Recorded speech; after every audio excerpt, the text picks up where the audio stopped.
This show is brought to you by Blue Apron. Go to blueapron.com and check out the week's menus and get your first 2 meals for free with free shipping. That's right, your first 2 meals are free and you get free shipping when you go to blueapron.com/Joey. You'll love how it feels and tastes to create incredible home-cooked meals with Blue Apron, so don't wait. That's blueapron.com/Joey, blueapron.com/Joey. Show is also brought to you by Club W. Right now, Club W is offering our listeners $20 off of your first order when you go to clubw.com/Joey and buy all of their great wines. And it gets even better. I know you hate paying for shipping, so Club W will actually pay for your shipping on orders of 4 bottles or more. So go to clubw.com/Joey right now to get $20 off of your first order with free shipping if you buy 4 bottles or more. And go to onnit.com and use code word CHURCH to save 10% on all of the great optimization products like Alpha Brain, New Mood, ShroomTech Immune, and ShroomTech Sport. Oh, shit. Lee's about to see the devil. It's Wednesday, June 8th. It's a beautiful motherfucking day to be alive. Lee Syatt, Brody Stevens, Uncle Joey, Becky's in studio. Are you kidding me or what? The church of what's happening now, bitches. A little old Def Leppard for you from 80-fucking-3. People were smoking bazookas to this fucking song right here. I was one of them. Yeah, old school Leopard.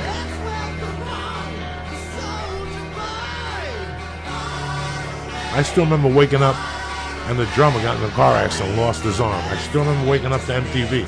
That was the story on MTV, like breaking story on MTV. They lost his arm. He Yep. lost his arm. I think it was January 1st, 1984. Or 85. In a car wreck. In a car wreck in fucking... Europe or somewhere. Yeah, England. But he came back. Sure he came back. He's still out there, isn't he? One-armed drummer. The one-armed drummer. Fucking giving it hell. What's happening, Brody Stevens? Enjoy it. Great to be here, Joey. I'm excited. I'm thankful. It's in the neighborhood. It's nice. Summer's coming out. I'm exercising. I'm happy. I'm very happy. I'm happy that you're fucking happy. You understand me? When I saw you a few weeks ago, I could see the happiness glowing out of your fucking pores. Well, it was witch hazel. It was witch hazel. Lee Syatt, what's going on with you? I'm feeling great.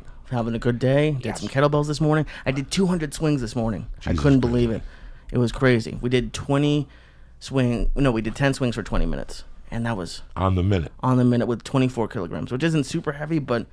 24 kilograms is 48 pounds. About 50. It's a little bit more. That's not bad, Lee. Oh, my God. You're fucking doing it. Lee's making it happen. Wow. That's a lot. It's form matters, correct? It's not about weight. Well, that's what they say. They always say, like, the guy said, like, because I don't know, I get competitive with myself. So, not every class, but I try to go up in weight. But he's the guy I go with is really big on... He wants it to be perfect form because if you're doing 3,000 with shitty form, it doesn't matter. Doesn't matter. So you try to get a number of swings in. It's a numbers game. Well, no, it's a class. So he tells us, like, we don't always do swings. But for today we did 5 presses on each side and 5 squats. And we did that 4 times. And then from there, we went to swing. So every class is different. Yeah. So sometimes it's swing for 30 seconds and just see what you get. Usually it's every minute on the minute for like 10 or 15 swings. Yeah, these kettlebell workouts, you do them. It gets your heart rate up. This high-intensity training. And I've been grinding them today also, but I just don't want to get carried away. You start feeling good and you overdo it. That's been my problem, but that's why I'm keeping my weights down to like just the 25s and the 35s. You've been with kettlebells for a few years now. You've been a proponent of the kettlebell.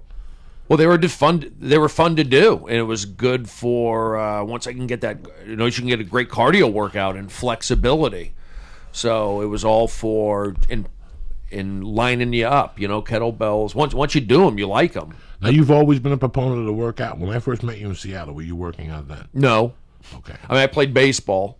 So I was in college. I played baseball. We worked out, but I was also playing baseball. Then I went to Seattle, and I really wasn't doing much exercise. I don't know. And your mood changes. When you exercise? When you exercise. Oh, yeah, of course. Those endorphins, sweat, confidence, getting a good stretch in. So I mean, it definitely affects me. But sometimes I'm taking too much caffeine. That's my problem too. It's like, yeah, You're a coffee dude? 2 or 3 cups a day. But I'll take a 5-hour energy. I need a kick sometimes to get me going, to get a workout in. But I'm not saying I have an addictive personality, but that could be my problem. But I do like working out. I like kettlebells because I feel like it's just You do them outside in the sun. Could do. I back in the day, I would. My old apartment, I'd go out in the alley. I used to love going to North Hollywood Park. I have 2 kettlebells in the trunk, and I'll go out there, I got an 8-pound ball, and I'll stretch. I'll do some swings. I'll do some cleans. I'll do some sit-ups, and then I'll do a lap or 2, like just walk around. Just in the sun. You fucking get sore the next day, Jack. You're like, damn, I didn't even do nothing. It's an underrated park, by the way, North Hollywood, and there's a little bit of an edge to it. I like it. I'll go there. I'll take a lap there. And the kettlebells, you just drag them, throw them around. My thing is I'm playing baseball also. I like throwing the baseball. So sometimes I can't overdo it when playing baseball because then my arm can be tender, my elbow. That's why form is so important on the kettlebells. But because I've been building up slowly and my pitching mechanics are better, I've been able to avoid injury. I'm wiser now. And I'm able to avoid injury. And I'm actually doing rehab exercises to strengthen the tendons around my elbow. How do you sleep? Do you sleep I've been well? sleeping great. I do urinate 5 nights a time. 5 nights a time. 5 times a night. All right, here's the clinker. Yeah. You ready? Sure. A doctor bumped into me and said, that's what's killing you, because that's what was killing me. What kills me is you got to fucking pee at night. And the older you get, Jesus Christ. So for about a year, my big thing was to stop at the Comedy Store and beat the clock and get a Starbucks venti, a fucking flat white at midnight. I could do a fucking venti at midnight. Okay, yeah. From the 30 years of blow, I broke that fucking. There ain't no caffeine, don't work on Papa. Gotcha. I could drink a whole thing of Starbucks and be in bed 30 minutes later. I could do that, yeah. So, mind over matter. But what that does to you is, because coffee is a diuretic, whatever the fuck it is, a diuretic. So you drink coffee at night and you're off and running. You're having nightmares about people peeing on you. Yeah. That's how many times you got to fucking pee. You have nightmares about people peeing on you. Yeah. So I had to cut that out. But here's the secret.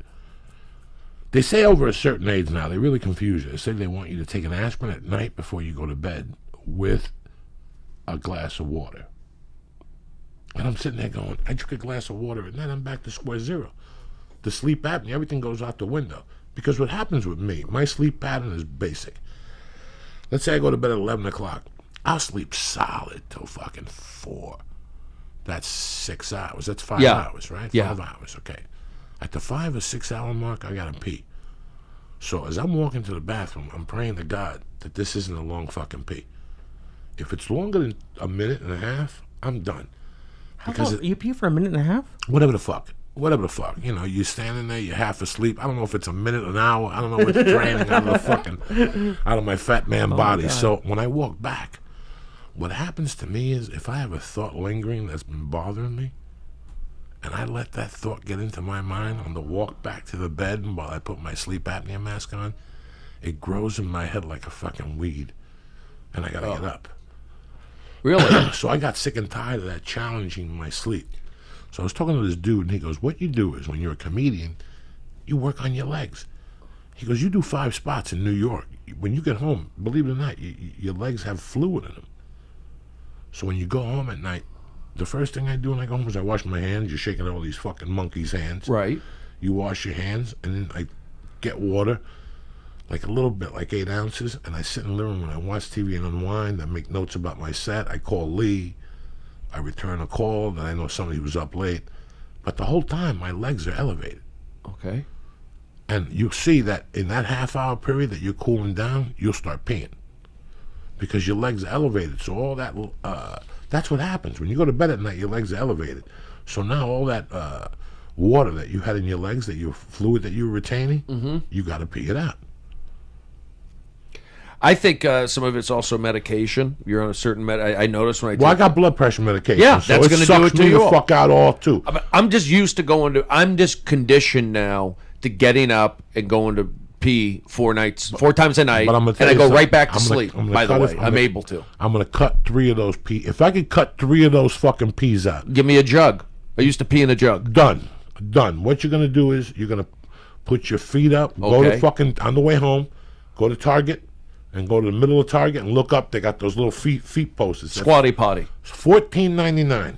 And you could take it off and hide your notebook in there, wet your pen, your pot pipe, your lighter, your weed, and put the cover over it and sit over it like a fucking zombie. So that's what I do. My shit's all hidden in there. I got a notebook to write jokes in the living room because I can't go in the bedroom because my wife is sleeping. Right. So I put my feet up and I put a pillow up to elevate it over my fucking heart. And all that moisture in your fucking feet and your legs goes to your nutsack. And right before you go to bed, you drain your fucking vein. They have beds for that, don't they? They're like the inclined beds? Inclined beds, but that means you're going to have to get up in the middle of the fucking night, Brody Stevens. I'm trying to save you. That's what I did the jug for. And that's not healthy. I used to pee in a jug and started that in New York City. You can't pee in a fucking jug. That's disgusting. That's like me shitting out the fucking window. I used to do that. What, pee in a jug? Not in jugs, in like bottles or cans. If I didn't want to get up, hell yeah. That's disgusting. But I was in a weekly hotel. I was sharing a weekly hotel. With Lahai was there, and it was in New York City. That's where I got in the habit of peeing into a jug, because you had to share. You had to walk down the hallway to use the restroom and go, you know what? I'm going to avoid the middleman. Give me that jug. Boom. Started peeing. You've been one of those hotels where the whole floor uses the one bathroom. Well, I did that for the first $60 a week. One of those things. Yeah, nothing wrong with that. When I first moved to New York City, yeah, I stayed there for about a couple months while I was looking for an apartment, and I ended up finding a studio out in Brooklyn, out off the L train in Williamsburg, Brooklyn. So you told me to go to New York. You were the one who said, Brody, go to New York. You told me that in Seattle. They'll get you. Go to Surf Reality. Go downtown. Just be you. That alternative stuff or whatever you want to call it. It's crazy how you just gave me a memory how when I lived in San Francisco, I was a full-time burglar. So I would live in one of those hotels where people took the shower in the hallway. So I would rob them when they were in the shower. I'd wait for them to go in the shower, and then the word got out that people were getting robbed when they were in the shower. People were taking the belongings in the shower with them. It was like a fucking luggage thing they were taking. But I would lock it. Aha. What, your apartment? You got it. Yeah, it didn't matter. I had a security key. Oh, you did? Yeah. Oh, who the fuck you think you're dealing with? Some novice? I'm going to go in there. You open the door? That's a no-brainer. That's stupid shit. Oh, you had a key? I had keys, plural. Oh, man. I knew ways. What I would do, I would practice on my own door. Because all the doors were the same. So I would just practice on my own door. So when I lived in how do you practice if you have a key? Because you practice. You make believe you're fucking locked out. You never do that? Make believe you're locked out? No, I don't ever. That's how you find out if your house is burglar proof. Oh, mine is. I've broken into my apartment here twice because I locked my keys inside, and I have that window. I still have to get that bar for my window, but I've broken into my apartment twice and been like no one says anything. On the second floor? Third floor, yeah. You've climbed through the fucking things like Spider-Man? No, because there's a window onto the onto the walkway, so I just pop it open and I slide through. But no, I don't do it just to see. I mean, I guess that would be a good idea. Okay, so let's say you live in an apartment complex. When I lived in Snowmass in '83, I lived in an apartment complex. Okay. And that complex is A to K. So that's A, B, C, D, E, F, G, H, I, J, K. Okay. 11 fucking buildings. So all the doors were the same. You follow me? So I would practice on my door how long it would take me to break into a place, like on the timer. What the fuck do you think you're dealing with? Some fucking asshole here? When I went deep, I went deep. So let's say your door has the railing there with the fucking thing. I practice how to get a screwdriver, pop it in, pop out that thing so I could sit my fucking... I used to get saws, those saw blades, and I would pick your fucking door. And what would happen when your neighbors would walk by? Nobody would walk by. I was shoveling snow. They thought I was down there shoveling snow. Well, were you doing this for fun? Was this a hobby? When I was burglarizing? Yes. I was doing drug dealers. I would know who the drug dealers were. Even in Snowmass, they would go skiing. Right. And as soon as they got on that hill, they can't take that pound of coke with them. So you were going after the drug dealer? All the drug dealers in that neighborhood. It's like a Pied Piper thing. Like a Pied Piper, but for myself. I ain't giving nothing to nobody. So you weren't robbing from like regular people? Yeah, These I were was robbing guys. Regular people. Oh, great. When I lived in the hotel, they were kind of tourists. I would get traveler's checks and bring them down to Japantown, shit like that. Right, yeah, of course, tourists, no problem. Right. But they get insurance on traveler's checks. Yeah, don't leave home without them. Don't leave home without them. So I never felt guilty about traveler's checks. So yeah, drug deal, that's good. That's good, breaking in there. You get a rush over that, right? Oh, my God. The other night I was watching a movie with Ed Norton and Robert De Niro about stealing a fucking wand It's one of the worst movies of all time in Montreal with Angela Bassett and Marlon Brando. I got caught up because it's Jim Norton. What's his name? Jim Norton? Ed Norton. Ed Norton. My heart was fucking beating like I was robbing the place. And I loved it. My dick was... I loved that shit. I love that. That's a complete different rush than anything. The score? Like, the score. Like, fighting is one thing. Fucking is one thing. But doing something of a criminal activity for me for a long time, just anything of a criminal trespassing, activity, anything, I loved it. My heart would beat a certain way, my ears would ring a certain way. Do you ever try to sneak into places like events just to say, let me see if I can try and sneak in, even though you can get a ticket or you have a ticket? When I was a kid, I snuck into the Garden for everything, because what you do is you go to one game a season, so you go to a Knick game, right? You pay the $15 and you get the ticket stub. Yeah. So then you take $20 and you put it on that stub. Next time you go to the Garden and you stub your way in. That's what that was called in those days. So you stub your way in and basically you don't have a seat. So now you got to go get a seat. They let you in. You're in. Wait, so for $20? Yeah, for $10. You know, I went to see Ted Nugent and AC/DC. I put a 10 under a ticket and they let me in. Yeah. I went to see the Sixers against the Knicks on Christmas Day one time. I put a 10 under a ticket. Gotcha. And they let me in. We used to sneak into the Forum for the Laker games. Really? Yeah. We would go in there. You can go into the Forum. We did it this way. So if we would go in, and if you left, okay, this is what we did. Basically, to make it a long story short, if you left to go smoke or whatever, they would like put an X on your ticket with a paper, like an X. So we took the ticket and we slipped it through the door, and our friend had the ticket stub. So now he had the ticket. We were in. Is this the door to inside to the outside? He had the ticket stub. He wrote the X on it. Went to where. Boom. He walked in. You see what I'm saying? Right. It was like real easy. So we snuck into like Laker Celtic games back in the day. Did they ever catch you and No. throw you out? No. Where would you sit? This was like standing room only. I don't know. Guys were moving around. We had like I don't believe me. I want a seat. I'm not one of those guys who's comfortable bouncing around. The Lakers played at the Forum? The Lakers played the Forum for years. Was Inglewood as scary back then? Like, was it? When the Lakers played in Inglewood, was worse, guys? Inglewood was all right, but no, it was like known as what it is now, kind of. It was like a little edgy, but the Forum, I'm sure, was safe in the parking lot. But I used to go to like 2 or 3 games a year, like, again, when the Celtics would come to town. Saw the Nuggets, Trailblazers. But yeah, we would sneak in. And then also the LA King games. My friend worked there, so we would get in, and there's, a lot of that stuff going on. But that was LA back in the day. That was a spot to be. The Forum was just... I was scared. Like, the only place I ever tried to sneak into were movies, and I still... That's even scary. No, because I'd at least buy one ticket. It's not like... I never really went through... you buy one ticket and you go to 3 fucking movies. Yeah, they don't even give a fuck. They don't? They know you're doing it. Who gives a fuck? That pimple-faced glasses motherfucker that's 16. I know that kid. That wants to be a cop in fucking 8 years. I've seen him.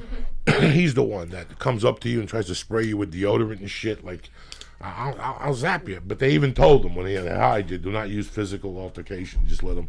This guy's a fucking idiot. What about getting a refill? I got busted one time for getting a refill at a Circle K in Tempe. Hey, the lady like clamped down on me. What'd she say to you? She said you can't do that. I got the soda. It was like a 32-ounce thirst buster. It's Tempe, it's hot. I remember I'm drinking the soda. I'm like looking at the magazines, checking out the stuff. Now, it's all halfway through. Let me go get some more. And she like, hey, you can't do that. I remember it. Did she call the cops? No, but she came down on me for it. You remember these incidents in your life when people came down on you for stuff. I remember at the circus one time. Have you heard of Circus Vargas? No. You've heard of Circus Vargas is like a local circus. And it was over at like Hollywood and Highland, and this when I was a kid, and some lady said I snuck into the big top. I remember she grabbed my collar. I remember it. So whenever I think of Circus Vargas, it's still around. I see it. I have flashbacks to that lady grabbing me, sneaking in, and I wasn't sneaking in. I'm a good kid. I'm so upset now. No, but I remember I got busted for some lady thought I was shoplifting. Some people I've been accused of a lot of stuff that I didn't do. I don't know why. I got busted for cheating in school once. Were you cheating? Yeah, I was in 4th grade. There you go. And I had listen how stupid I was. I had the book under my shirt, and my teacher knew it, and he said stand up, and the book got caught under the desk. And I was like, so there was that. That was terrible. I got caught doing what is it? Not shoplifting. Masturbating? Oh no, I haven't. That would be terrible. Have you guys ever got caught masturbating? Almost. What I was gonna say. I got caught by an ex-girlfriend. She went to take a shower. She came out. I was sniffing her panties, banging one out. You know me. I'm a soldier of death. It was like 8 in the morning. We were snorting coke. I was all coked up. I just sniffed her fucking panties. She came out with a towel and she goes, "You're not sniffing my panties." I said, "You bet your ass, and I'm gonna come on them too." Fuck that. If you put these things back on, you're pregnant as a motherfucker. What about shoes? Like little feet and socks? No, I've never. You don't have a foot fetish? No. Really? I like women's feet. I won't suck them or nothing like that. But if a girl says, "Look, here's panties or a sock. What do you want to hold?" Panties. I'd probably take a sock. Do you? I think so. Somebody was telling me that there's a girl that gets money for sending you grungy underwear. There's a lot of girls who do that. Yeah, they send you socks that are worn or shorts. Oh, really? After they go to yoga. Sign me up. What do you like about feet, Brody? What happened? In Japan, I've heard they do that. Just the shape of the toe, the nail, the bones. You like gotta put your boots on. like kind of like when they have when they're lined up good, and I like it when they're a little bony. And clean. I like them clean. I mean, I can get dirty though. I can walk. But I'm not a sex fiend with a foot. I like a woman's foot. I think it's beautiful. I think when I see a fat chick with fat feet and she has sandals on at the airport, I want to tell her husband, "Stop. You didn't advise her before you left the fucking house. You got some pair of balls." I would have said, "Honey, I love you to death, but you can't wear those fucking sandals. It looks like a truck driver's feet." I see it all the fucking time. And the guy should tell the woman, "Can I talk to you aside for a second? Look, I love feet. I love you to death. You're a great cook. I love how you dance. But you can't wear those open-toed fucking shoes. Every time you wear them, I have a fucking heart attack. I wake up in the middle of the night sometimes. I think I'm next to a guy named Nick. Look at the size of your fucking feet. You're a Godzilla. But I love you to death. You're the mother of my children. But those feet got to go. We got to do something. They're hoofs." What do you expect her response to be? "Oh, thank you, honey. Oh, that's so sweet I of didn't you." know. I didn't know. Women don't know. Sometimes people just don't know. I got fucked up feet. I got fucked up everything. I Me know too. going I have in. hobbit feet. I got fucked up feet, and I got the fucking nail toe. People look at my foot in jiu-jitsu. I get all embarrassed. I had eczema. But what's worse? Did I put a Band-Aid on my toe? That looks like a fucking half a fag. So I might as well just go with the fungi toe sticking out. I don't give a fuck. I trim it. I trimmed the fungi toe. It's fungus? I've done everything I could. Sebastian told me to spray the thing. Listen, I went up and got it blowtorched. Do you know that's the service? You go on Groupon, and you go to Sherman Oaks, and some Indian lady, because that's the only people that would do that, blowtorch your toe, is Hindus. They're trying to get back at somebody. You go in there in the morning, they get a fucking hose with like a blue hose with like coldest air ever, and they leave it on your toe until you don't feel your toe. Then they blowtorch your fucking toe. Right. With like a torch, and you see the smoke and the fungi getting burned. Oh. And you could smell it. I was gonna say, what does it smell like? It's like from the Dumb and Dumber movie. Like and you go from one foot to the other, one foot to the other, one foot to... My wife got it for me for Christmas. We tried it. And then I go home and I fucking pick the nail up and spray. Sebastian said he had to spray it on his toe for a year every day. So that's what I did for a year. He had it too. Every day I sprayed it. Now the nail is half ubats. Like I've cut half of... When I go to hotels, that's where I do my footwork. I don't work on my feet at my house. I do footwork in hotels. They have podiatrists on every corner. Joey, why are you doing this yourself? What's a podiatrist? A foot doctor. But what do I want to go to a foot doctor for? He ain't gonna help me. He'll help you. You gotta trim your feet, and I got a sander. Oh, sander. Where do you get a foot sander? You get them online. I got a foot sander because my feet crack and shit. I got fucked up skin. So what happens is I take my feet. I had eczema. I soak it. I wait till the toenail comes out. I cut the fungus out. I go deep. I take the brown stuff out of my toe. I definitely sniff it. You know me. You got to sniff that shit. That's delicious. You have to. You have to at least... Oh, my God. And do you catalog it? Do you have like a diary with like No, different... no. What you do is you take the toenail and you get some toe jam and you mix it all together like a toe ball. And you sniff that fungi nail. I think I think I can help you. Let me ask a question. Do you take supplements? You take MSM? I take a bunch of Do you know what shit. MSM is? I don't know what it is. Do you take BioSil? I don't know what I take supplements that specifically focus on skin, connectivity,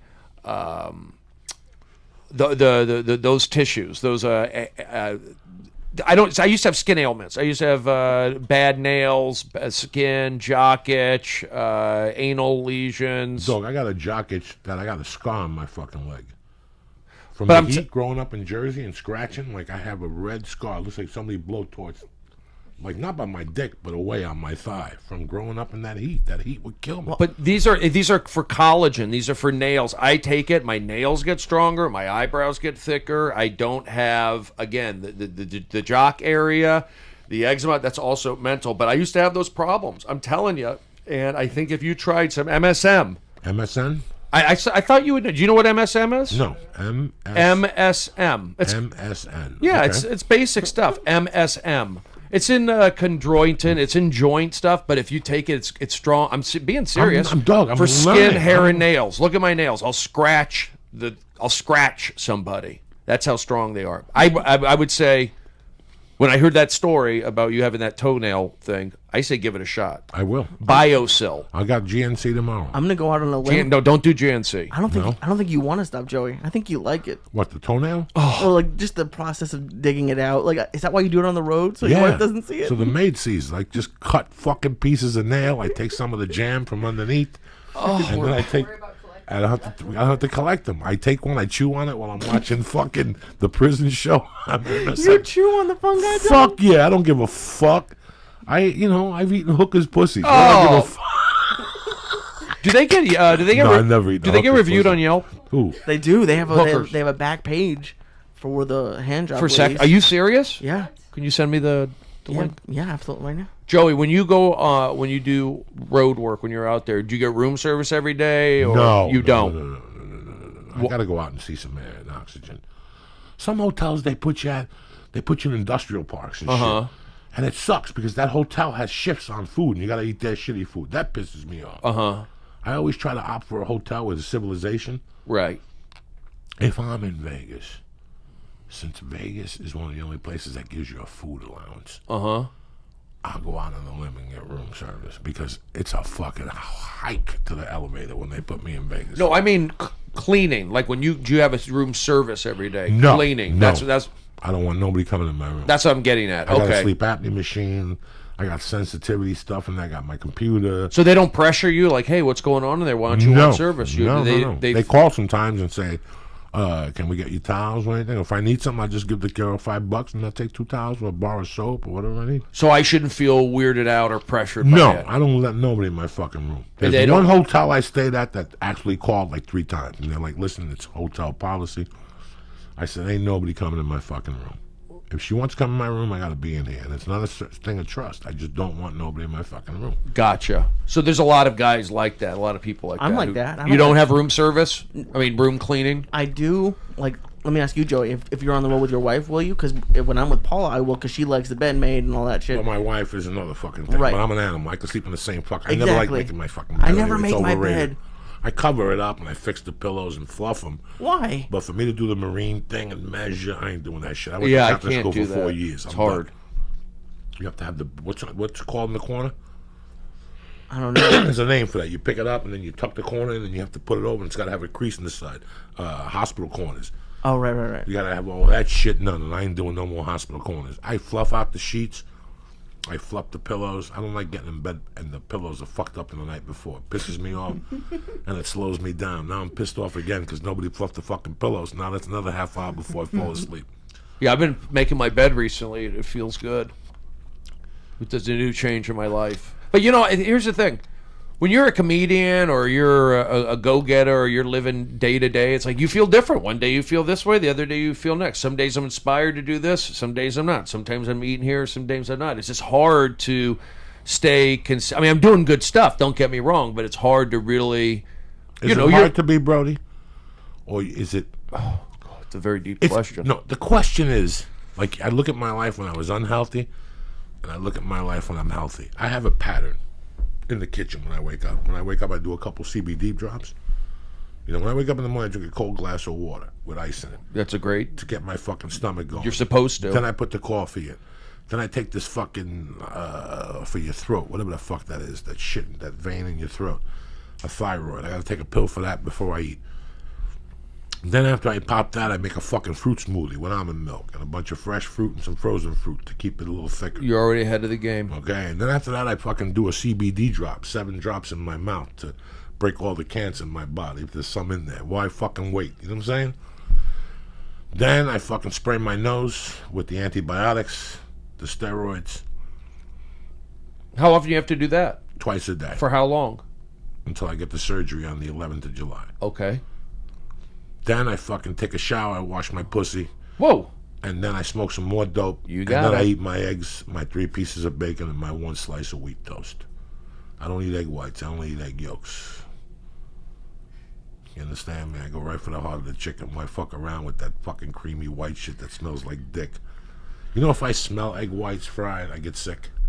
Yeah, I can't even smell them no more. So that's your routine right now? Yeah, or I switch it up. I get oatmeal with coconut milk. Who's better than Uncle Joey? I like that. That's then great. I walk my daughter to school. So I got to jump at 9 o'clock. I'm out there exercising the lungs, maybe a half a mile. So I put a mile in. I do my breathing exercises in my walk, Dr. Belize's book. I do the walking, breathing exercises. Then I get home, I write for an hour, and I put my gi on, and I go to jiu-jitsu. And I get beat up by young kids, and I got to do sit-ups and push-ups. And I figure every time I go, I got to do 25 push-ups. So if I go 3 times a week, I do 75 push-ups a week, you know? This is shit that you don't do at home. I do that. Right. I get beat up, I work my cardio, I get my core stronger. Okay. I drink a little protein activity, 26 grams of protein, refuse my electrolytes. Yep. I also take a lime and I freeze it, and I fucking grind the lime core because it's good for your asshole. What's that thing in your asshole men die from? Prostate? Prostate. It's good Or for colon? you. Both. Both of them. So you shave the lime, that powder. You shave your asshole? I mean, the lime? You shave the lime, that little fucking That's a lot of work. powder that comes out of that lime. Yeah. I'm You shocked put it that in you your do all this. You put it in your fruit smoothie. Oh, You it's know now why? it's in the smoothie. Because I look in the living room and I see that little girl with You have a kid. ponytails. And I at least got to be around till she's 12 to navigate her fucking Cuban mind to awake those spirits. You understand me? I can't have her walking around and have Momo'd. You know, it's a different game. I got to prepare for fucking 2020. I ain't got time to fuck around. So if I could live till she's 12, I'm good. If I could walk her down the aisle, that's fucking better. If I could see her graduate college, that's better. The way I look at it, it's every little bit helps. Yeah. Every little bit helps. I'm not dying for nothing no more. When we were young, we'd die for stuff. We'd stay up all night to catch a plane. You know how bad that is for you? To stay up all night to catch a plane? Not You know, good. somebody's told me that after I have the surgery, I'm going to lose 50 pounds off the bat. What surgery are you getting? My nose. And they said, this is why. Because he goes, when I first met you, you never breathed out of your nose. And since your body wasn't getting oxygen, that's what got you hungry. That's what made you eat all those sweets. He goes, once you started breathing and working out, the weight fell off. But I could still hear the shit in your nose. Because I was double taking on it. I'm like, maybe I shouldn't have the surgery. And he goes, no, you got to have the surgery. Your life's going to change completely. Because now you're getting more fresh oxygen, which makes your body... And I test my pH every morning. And it's really amazing because, like Dr. Belize said, when I leave, sometimes it's fucked up my pH. But after the walk and the breathing exercises, when I come back, perfect. 6.5. You go to Amazon, you buy the pH strips, they send you a roll, and you do it every morning. And I never do it after jiu-jitsu. I wonder what it is after jiu-jitsu because you sweat fucking gallons with that gi on. Yeah. My gi is outside right now. I looked at my fucking pants. From your back, how much is on your back? Never mind the strip from your ass. Your asshole sweats, your ball sack. You wash the uniform every... Bro, every day. It's in the laundry right now. You have a washer and dryer? Everything, yeah. See, I don't. I hang it up. I have to leave my knee pads outside. Even cocksuckers don't get their knee pads this sweaty. That's how sweaty you get your knee pads at jiu-jitsu. Even people who suck cock for 12 hours They don't. couldn't get their knee pads this fucked up. And I think that's really good. Just the sweat part of jiu-jitsu. Got to break the sweat. That's what even if Matthew I suck, McConaughey says. Break the it's not sweat even- every day. It's like when I do kettlebells. Oh, I wouldn't go home till I saw the sweat down here. Like I won't go home from a workout till this is all covered with sweat. Gotcha. And Whether that, it's the elliptical machine, punching the bag, whenever I did all that shit on my own, that was my goal. I want to smell some of the reefer coming through the pores. coming through the pores. You know, I want to smell some of this shit coming Apple through. cider vinegar. That's what I take. And that cleans it all out. I can smell it like go through my pores. I've been taking that with some orange juice. I down it. It's supposed to be really good for you. The mother's brag, mother of the earth, apple cider vinegar. They say it's good for just detoxing. I mean, everything. Everything. So I take that. I do need to drink more water. Go ahead, Lee. You were talking earlier about how important baseball is to you. Like, would it change if you couldn't pitch? Like, because you do that a lot. I watch you on Periscope. You throw like. Well, that was a one-time deal, actually. That was. Well, but you practice as baseball's in my blood. Right. Like, if you couldn't do that, how would that change you? I mean, it'd be. Didn't see that question's coming out from left field. Well, no, it's about sweating because like I think that's what you do a lot to exercise. Like that's what I was imagining. Like, if I couldn't play baseball, well, I'd be depressed. I mean, I like throwing the baseball. I did play baseball the other day. Do you have a bounce back in your yard or anything anywhere like that? You could just throw a bounce back. Remember those things from the 80s? I do have a bounce back, but I need to put it together with a screwdriver. Sometimes I'll go down. What I would do is go down to the high school, North Hollywood High School or Reseda, and I'd throw the ball against the wall because it's hard to get a catcher. Like get a guy to catch you. But my friend, who's a coach with the Cubs, he's a Major League Baseball coach, so we would always throw. I play catch with him before spring training, so I always get like a month or 6 weeks in of like good professional catch with like a guy who knows what he's doing. Because if find a comedian to play catch with, sometimes it's hard. Like they don't know what they're doing. It's not as fun. But when you're with a pro, boom, boom, boom, get a good workout. So for me, I'll go and throw against the high school, or I'll do the tubing. I train like a pitcher, but I'm not actually pitching in games. But this charity game came up, and I had been practicing. I did throw a bullpen this year, on the side. I still have it. I'm not, but I didn't think I'd play in a game. I didn't think I would play. This game came out of nowhere as a charity game that a former Major League Baseball player put on. So at the last minute, they said, "Brody, you want to go pitch?" I go, "I'll try," because I just played catch and I threw a bullpen in spring training, and I pitched 1 inning. Then I went to 2, to 3, to 4, and it's like I look pretty good. So just kind of like it's good for video. It's good for me. I enjoyed doing it. It was like, wow, I got a kick out of doing it. It was Brody, exciting. in my world, whatever keeps you happy. That's it. Yeah, but it doesn't pay my bills. Who gives a fuck? Well, it's Who gives a fuck? I think a lot of people could do what I do. Listen, how many people? But they have kids. How many people have a job that could pay their bills, but hate their job, hate their wife, and they hate going home?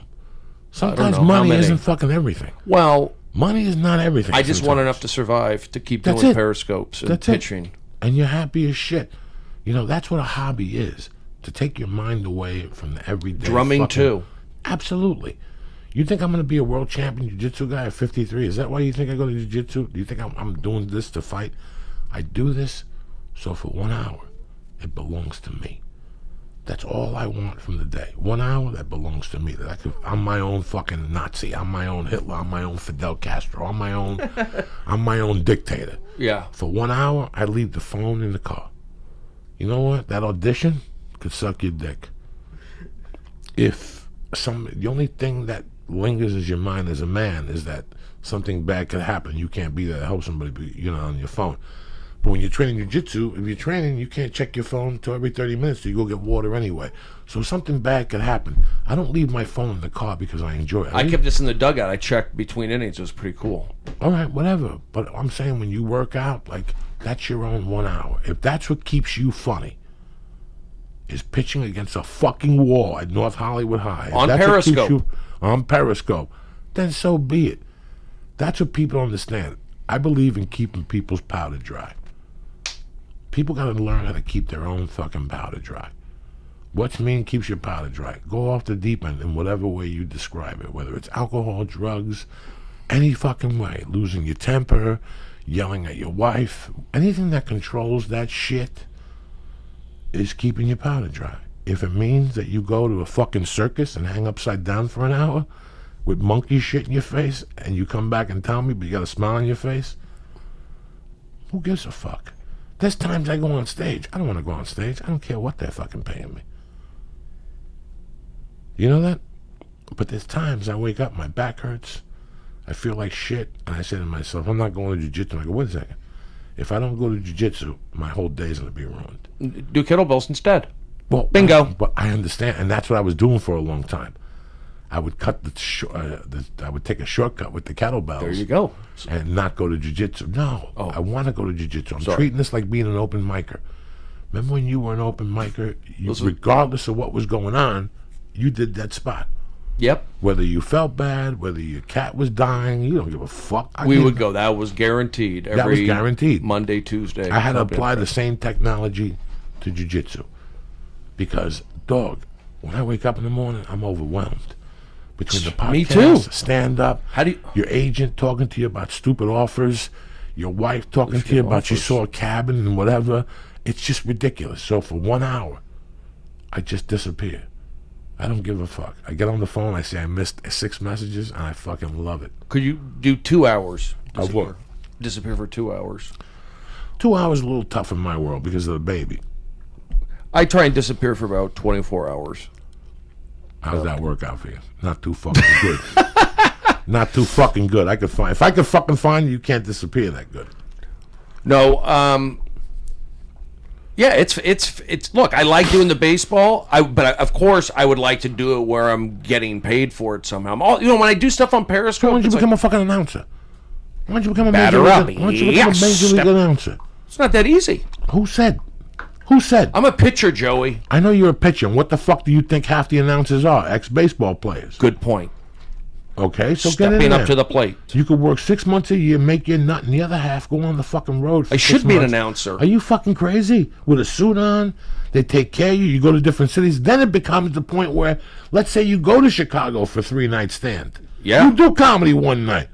Yeah, because it's a day game. Who's better than fucking you? Game. Who the fuck you think is Joey Ideas? You ever, that's great. I can promote the show during the 7th inning stretch. You see what I'm trying to say? Take me out to the ball. By the way, I'll be doing stand-up later tonight after the game. That's it. And you'll sell out every fucking place. You'll do theaters.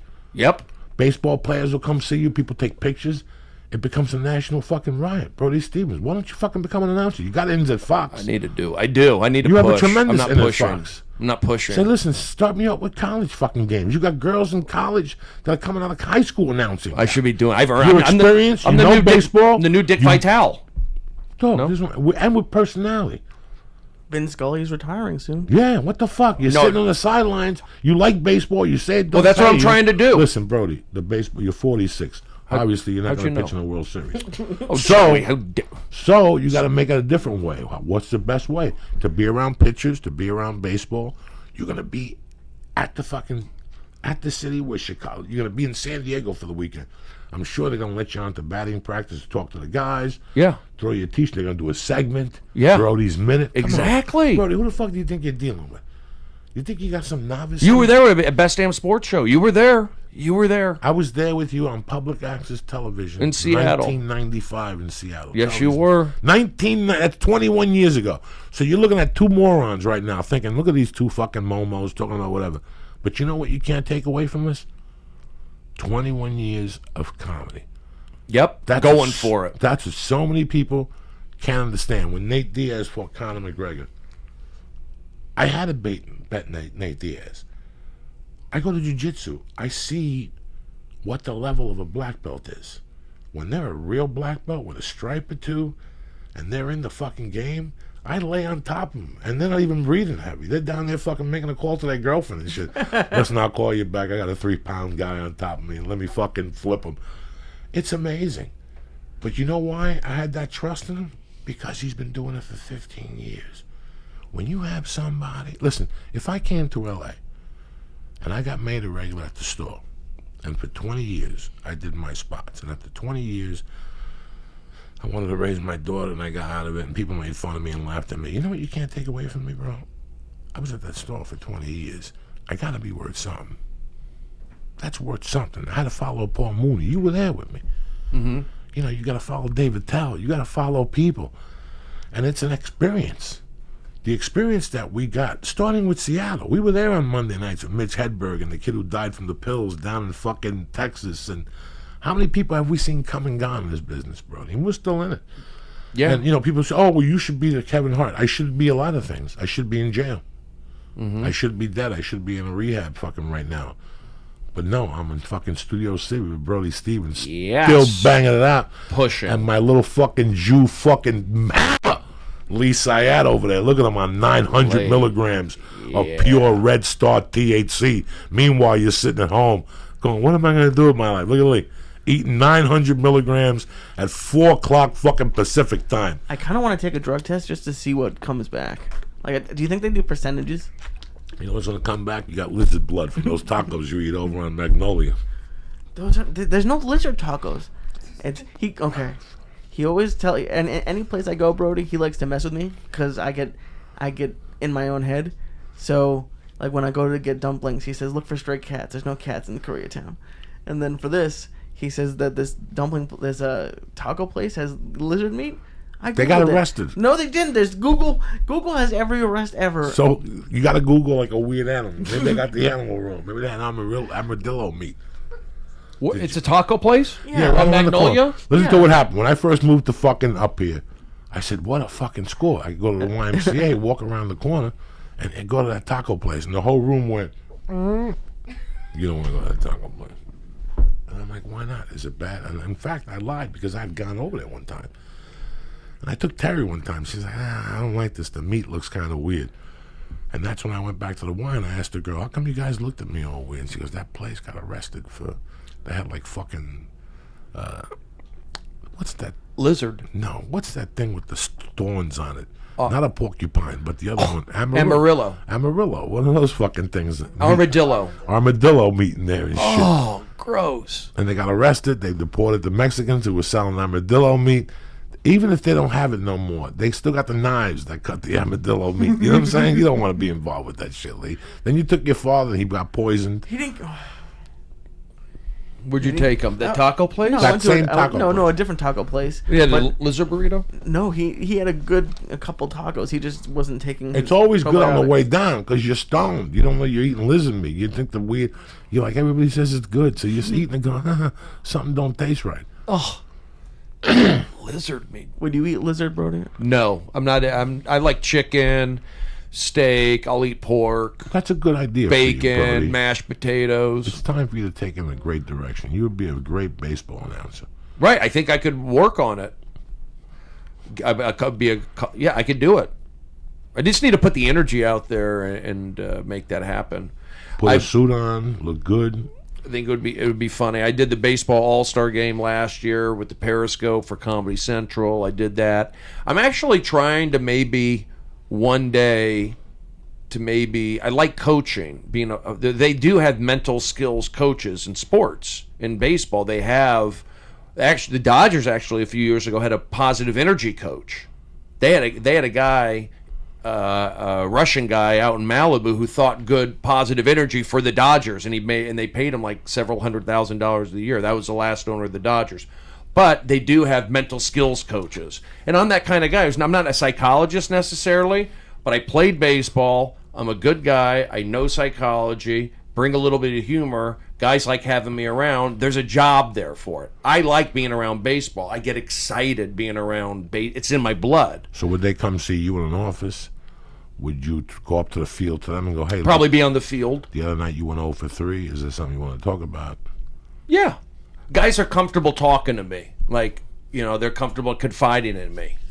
So, and I think there's something to that. I know when I played baseball at Arizona State, we learned all that psychology, that's what I put into being positive energy. Yes, because it does work. It is mathematics in play. It does work. And then also just being at Best Damn Sports Show, applying that, being positive, because when you didn't bring good energy, guys were slouching, the show wouldn't be as funny, lights would go off, things would break. But when I got those kids on that show to sit up and pay attention to these football guys, it made it for a better show.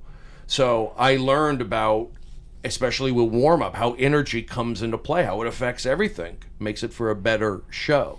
So I was able to work with all these kids, all the high schools, all the community colleges on sitting up, and they'd like be slouching. I go, look, there's Michael Irvin right there. He's won 3 Super Bowls. Michael Strahan, 2 Super Bowls. You want to talk to him? They're not coming over here because you're not bringing it. Let's go. These kids would come in like goofing around. So But it really, those years at Best Damn Sports Show, those 1,000 shows, really, I was able to apply the sports with show business somewhat. But you know what? You can only do that so far. Hollywood's more sensitive now. The things I did in warm-up back then, I can't get away with now because these kids complain. They'll go on Facebook or they'll write an email, whereas before you could yell at them. They didn't. Nobody had anything. So warm-up, the last 3 warm-up gigs I've done have not been fun because they just they don't want to cause waves. They just, it's like the audiences are bad, and I care about the show. People don't care about the show. I've always cared about the show. I cared about Chelsea. I cared about Best Damn Sports Show. These shows, so these last few shows that I cared about that I'm not at anymore, people don't talk about them. Where I put my buzz and my energy, good things happen. So I stopped doing that warm-up. I started focusing on the Comedy Store. It's a hot club. I started focusing on Periscope. Boom, Prince of Periscope.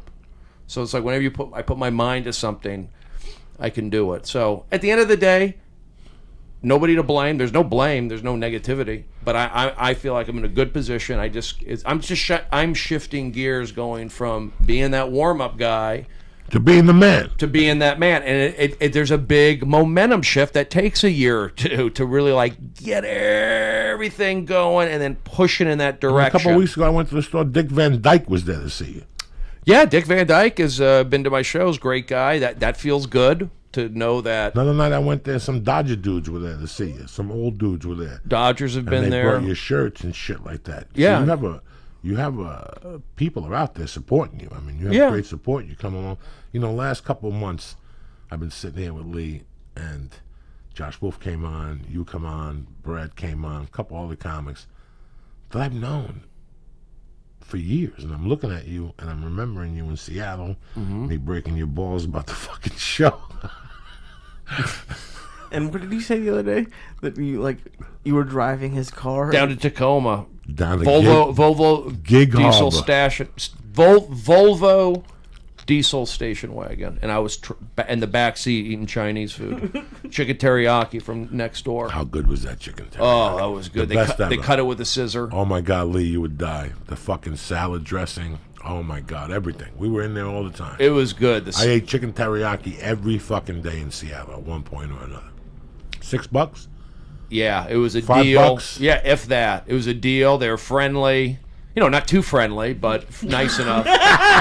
Friendly, but not, they still had, they're very Korean or Japanese, but it was right there in downtown next to the Comedy Underground. And then that show, he went down to Tacoma. I think it was a bunch of us. And for some reason, I just wanted to sit in the back of the car. It was like, hey, and it was just, Seattle was a cool time to be there. And those those summer nights, it's daylight out, and it's just like, kind of cool, and I'll get in the back in the hatchback, and that was crazy. Joe was like driving 9, he speeding. He questioned. Listen, what the fuck? Listen, I love. I was trapped back there like a dog. I love Becky to death. But when Becky says to me, I went to San Diego, I want to take you to come back 4 hours. I want to smack you because I could do it in an hour 30. You just got to leave at 11 o'clock at night. So I was telling him one day, we're talking that day, and he's pissing me off. He's like fucking baiting me. Like, no, you cannot make it to Gig Harbor in an hour and a half. I've been down there, and it's taken me 2 hours. I think I got down in an hour. Like, I just did 90. There was no signs. There was no stop signs in my world. How normal people drive. And at the time, there was no license. Like, I had no proof that I had a license. I had a license, but I had no paper license. Like, I didn't. In those days, the last thing I wanted on me was ID. So I never carried ID on me. I ain't got ID, but I got it at the house. And they let me go. Nobody wants to take you home to check your fucking wallet. So, I just was in a different fucking state of mind. And I wanted to show Brody it would take us down there, and it would take us an hour and a half to get down there. And we made it in like fucking an hour 15. The other day, I saw a picture of Tommy Easter on Facebook. Tommy Easter got banned from the Comedy Store. And he had called me up and he goes, can you get me back in? And I talked to, what's his name? He goes, give it some time. He fucking bit slapped the maid guy up there. He bit slapped the fucking whatever. So But I told him, like, the Comedy Store's kind of weird for comics when they come in. Yeah. That they have to have an experience, Lee. I cannot describe it to you. I can't write a book with a fucking... If Steven Spielberg, who's the author? Who's the best author out there today? Stephen King. Stephen King came over here right now. I could sit with Stephen King for a year and couldn't describe to him what I'm going to tell you right now. I saw Tommy Easter. He's put a picture up of him with 5 comics. Now, for people who don't know what the fuck I'm talking about, I'm going to break it down for you. When you do comedy somewhere else beside New York and L.A., it's a different mindset. You get raised a different way. You're raised in an old-fashioned comedy community. The guy at the fucking bar is a cokehead. The guy that collects the tickets is an old-school comic that did have a heyday, but he really ain't shit. But he knows the business, you know? And when you watch the movie Punchline, that's what made me jump on comedy. It was a fucking dirty club in the middle of New Jersey, and the comedy club manager wanted to manage comics because he thought he would become a millionaire and blah, blah, blah. It's a greasy business. But at the end, it's your fundamentals. Okay? It's your fundamentals. When you move to L.A. as a comic or New York as a comic, you do not have fundamentals. This kid in front of me right here, I used to torture him at Monday nights about his... He had a public... What was it called? Cable access? A cable access show. 21 fucking years ago. So do you want to question Brody Stevens' resume? How dare you? Or any comic's resume? Look at this picture.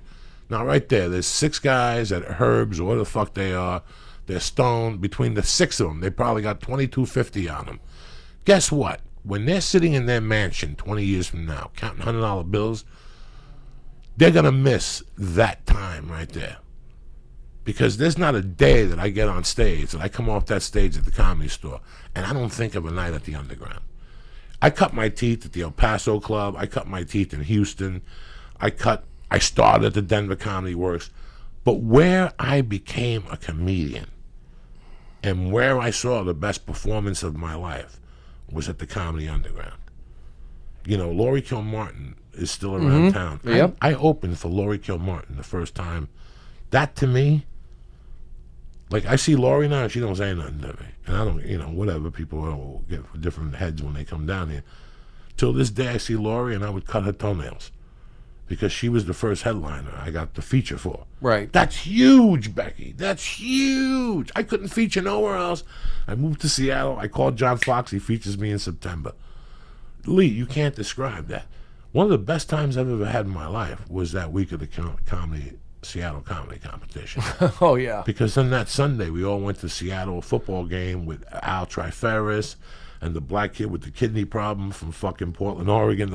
I used to call him the Floyd. Floyd. He lives in Michigan now. There was 15 people hanging out all week. You know, James Inman. And yeah, you like some guys, but for the most part, you did like everybody. It didn't really matter. We all knew what it was. You weren't going to fucking be on a movie or do a movie with Eddie Murphy. But I learned so much in that room. That's the first room I ever did 22 minutes in. You know, that's the first room where I ever improvised in. Think of all the things we learned there. Like, that was our first fucking trial and error room. That's it. That basement will lie in my soul for the rest of my life. And I got all the respect for the Comedy Store. And I'll tell you how strong that basement is. That there's 3 of us in L.A. right now from the same class fucking rocking it. Me, you, and Josh Wolf are still alive and kicking. Still alive and kicking down here. You know, and we cross paths. I cross paths with you on the Best Damn Sports Show. You cross paths with him on Chelsea. Yeah. How could that be possible? Because we learned the fundamentals there. Did you see the movie, the 30 for 30? With Jim Valvano? Anybody I've see seen that? it. The black kid that kept saying, the math of high school. I always thank Coach Wooden because he did what? He taught us the fundamentals. And he showed the basketball game championship level. And the guy throws a pass and he goes to reach with it with one hand. He goes, they lost the game. Why? Bob Wooden. Fundamentals. You never catch a cross-court pass with one hand. You always catch. And you sit there and go, you're fucking right. Championship college basketball game. You know, We have the fundamentals. I mean, I learned everything in that club. Yeah, I learned about a three-person show. It wasn't a showcase club. It was a three-person show. On the weekends, you had the open mics with a crowd. You know, it was kind of a supportive. Monday and Tuesday was very supportive. 35 people, 50 people. But Wednesdays belonged to us. So either me, Brody, Gavin, Josh Wolf, somebody else got the door, 70% of the door, and we would have to promote it. And then we take the money, we give each other enough money to get weed, and then we go to that restaurant, McCormick and Schmidt's, and get the happy hour from 11 to fucking 2. They would have a hamburger for happy hour for $2. They'd have a shrimp cocktail for $2. Seattle was great. It was fucking, it was, Summers in Seattle. Whoa. I got arrested 6 times in 18 months. You understand me? It don't get no better than that, though. And it's amazing that you're here today, and I was on the phone with her yesterday talking about ridiculousness.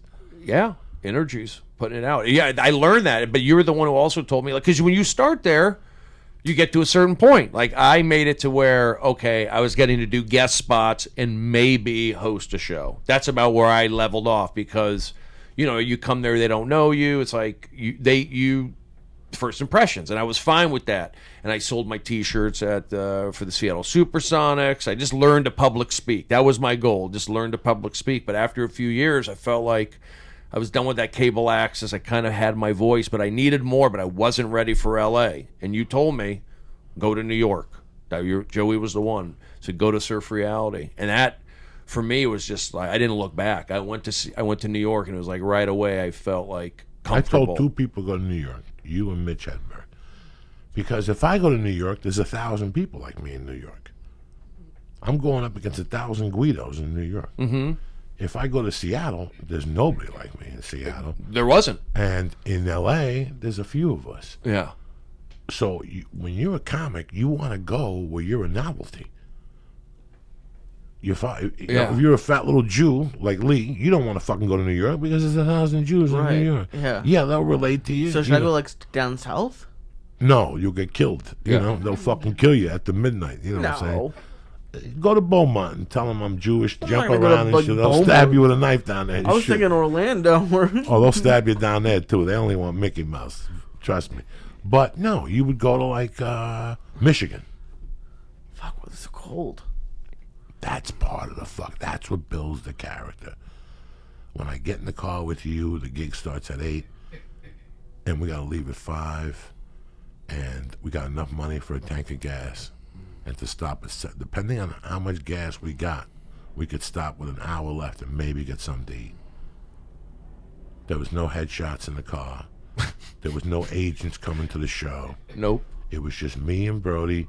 Brody had 18 minutes and he was going to feature, and maybe I had 32 minutes and I was in the headline. But guess what? I don't give a fuck. I need that $150. That's a bond you build, and that's something to see, that vulnerability that you remember forever. If you think I remember being on The Longest Yard, yeah, it was great and I had a good time. No. I remember driving back from fucking Riverton, Wyoming with Rick Kearns, and he's drinking Jack and Cokes like they going out of style. He's behind the wheel telling stories and smoking cigarettes and shit. And the car's going from fucking one side to the other. That's when you remember a comic for the rest of your fucking life, okay? I talk about that story with him in the back seat because I remember that for the rest of my life. Him yelling in the back, normal people don't drive like this. And, and us howling. He had us fucking howling. When I get out, I'm going to call the police. This is kidnapping. Yeah, those are just crazy days, and Seattle was the perfect spot to be. It was just a hot spot, but then when I went to New York, I really never looked back. When you're in New York doesn't even know that Seattle exists. It's not even not even on it. And this is the funny thing that. I talk about this all the time, that there used to be a comedy newspaper. The San Francisco scene at one time was so big, guys. Oh, yeah. In the mid-'80s, it was so big. I mean, from Margaret Cho to Bobby Slayton there was so fucking many comics up there. And the guy, John Fox, who booked Reno, he booked all those clubs, the Punchlines, he booked Seattle Comedy Underground, he was a part owner on the club. He put out a publication. They interviewed, but in the back of that, they would have every comedy club, state by state, Arizona, California. Right. And they would have the logo for the club. And I remember that I would sit there and look at that Seattle logo. And I always had an inkling about Seattle. This was weird, guys. That in 1976 or 7 or 3, the Seattle Supersonics went to the fucking playoffs. And they were amazing. They had a basketball. Put a guy named Downtown Freddie Brown. All right, Downtown Freddie Brown. This kid blew my mind. So you had to stay up late to watch Seattle, was it? Yeah, you had to stay up late. Well, you lived in Jersey. Yeah. And I remember staying up, like lying to my mom, like I'll be in bed, but watching the TV, and they would show this city, Seattle. He was drafted in 71. Who? Downtown Freddie Brown? Yes, sir. Yeah, but show a video of him. Okay. What do I give a fuck about? I don't know. What year he was drafted? What I thought you were looking for the year. No, I'm looking for a picture of Downtown Freddie Brown. He was this short, little, chubby guy that drank beers on the bench and popped 30-footers. No, he didn't. He drank beers on the bench? Yes, he did. Yes, he fucking did, in a brown bag. And he also told him he wasn't going to play defense. He said that? He said that? He said, listen, you need 6-7 points. So you saw that. I saw this in 77, whatever the fuck. Where's YouTube? It's right up there. No, I get that because when I was... There you go, 1979 finals. Okay, Freddie Brown, 1979 finals, game 5.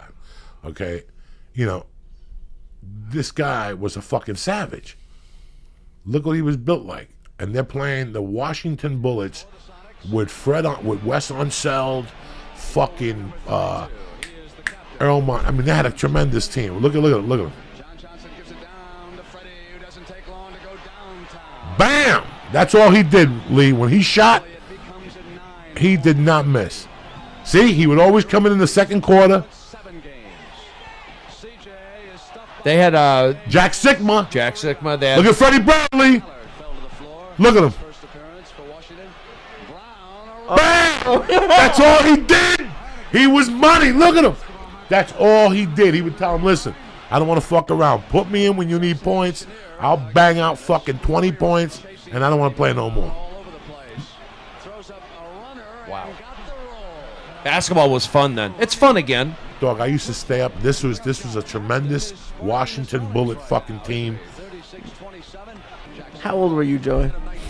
15, 14. I would cry watching these things. But you know what? Look at Freddie Brown. Bam! Bam! Like nothing. He don't miss. Look at him, little chubby black dude. He would. You know when the he wouldn't get out of the game once they were up 3 points. Coach, timeout. I'm done, coach. You know when the Lakers in the 76ers when Magic scored 42 points in 1979. Look at this one. Look at this. Bam! Look at him. He's on fire by himself. That's it. Now he calls a timeout. What'd I tell you? Seattle, first lead of the game. He's out. That's it. He calls it, coach, I had enough. My lungs. I got to smoke a cigarette and shit. But the Lakers 76ers, that game where Magic scored 42 points to clinch it, that was on tape delay. That wasn't live. That's where basketball was. That was on at like 11:30 p.m. on Channel 2 here in L.A. It was not live. That's where basketball was. Wow. So this game, I'm sure, wasn't live. You're watching a tape delay or something. But hold on. On late at night still. Look at Freddie Brown on the floor. That's it, coach. I can't. Put that back. He popped it. They knocked him down. Look at him. Watch this fucking shot, Louis L'Amour. Did I miss it or should I go back further? Once. So let's see if they show the instant replay here. Look, they even play funky music. Look at him. Ask the coach, where's my beer at, dog? So that's what triggered, that's what you saw, that Seattle stuff. I love this Seattle thing. I'm like looking at this fucking Seattle thing. I'm going, wow, there's some cool white people up there. I want to go up there. I heard about what's his name was up there killing chicks. I go, I wonder what the fuck's going on up there. And then when I watched Goodfellas in 91, he went to Seattle and he got arrested for selling coke. So I'm like, wait a second, there gotta be something going on up there. So that was one of my dreams, to go to Seattle. I was like, I gotta go to Seattle and do fucking comedy. But how am I gonna get up there? I get a road gig to Michigan. While I'm in Michigan, I finished the fucking... Lee, you're gonna love this one. I forgot to tell you about this one. I'm not in Michigan. I finished the show, and this girl, a hot girl, comes up to me and says, do you want to have a drink with me and my friends? I say, yeah. I end up talking to her and her friends. I go, I gotta go.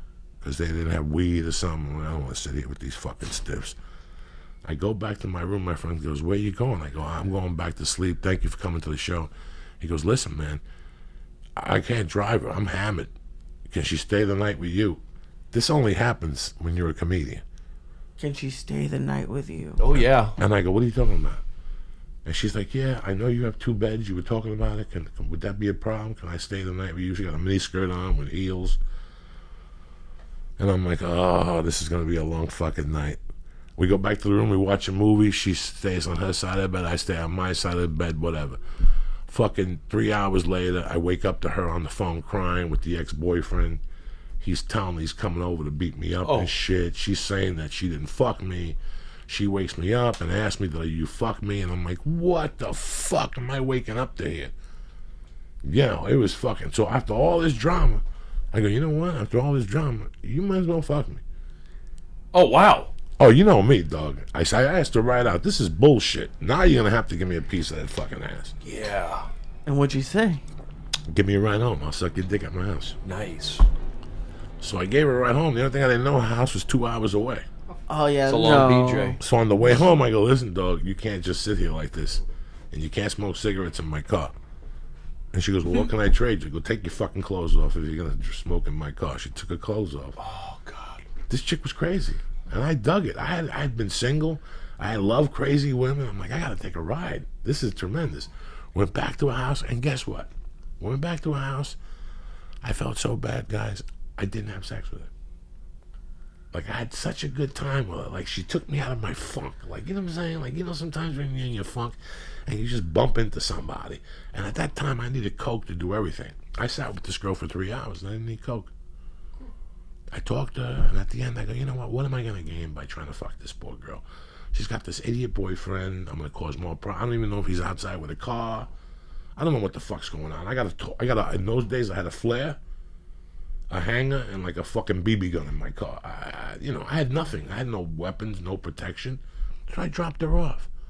I gave her my number. Guys, come on. This hot girl is not going to fucking call me back. I just tried to finger her on the drive. She's not going to fucking call me back. Guess what? She called me back. And she came to Boulder. She drove to Boulder. Oh. She stayed in Boulder for 2 weeks in my basement with me. We cooked. We went camping. We had a fucking great time. And she says, I'm going to meet my friend in Seattle. I'm going to get a job up there as a stripper. And if you want to come up, you come up. This is my fucking dream. I'd love to go to fucking Seattle. I'm not going to do nothing here in Boulder. All I'm going to do is kill my ex-wife and end up going to jail. That's all I'm going to do here. That's the truth of the matter. And then I got banned from the Comedy Works. And it all fell. I follow life. Life gives you their own signals sometimes. I got nothing here. No job. I'm delivering Chinese food and selling Coke. And trying to do comedy at night. That's not going to last. That's not going to fucking last. You know, you can get so by for a little bit. I fucking drove up. I did a triple run. Yeah, and that dropped me off like in a couple miles from Portland. He used to have a room in Vancouver, and I drove all night, and I moved in with him. And then things happened. Yeah. Then things happened, but we live and we learn. Her and I still talk. And you know what? I got the comedy college that I wanted. We were in Seattle. We did the contest. Mm-hmm. It was an education. You know, Aisha Taylor came in 5th. I came in 6th. I got no fucking... Even Aisha Taylor, who's on all those shows, she was up there with us. Up there. I miss Seattle. It's one of my towns that I actually think about. I feel like just living up on Queen Anne above the Space Needle to look out over the water. Because I was in Arizona for 5 years. I went to school at Arizona State, and I grew up here in the Valley, so I wasn't around rain or snow or anything like that. So I really did the fresh, clean air. Was like... I needed that. I needed the arts.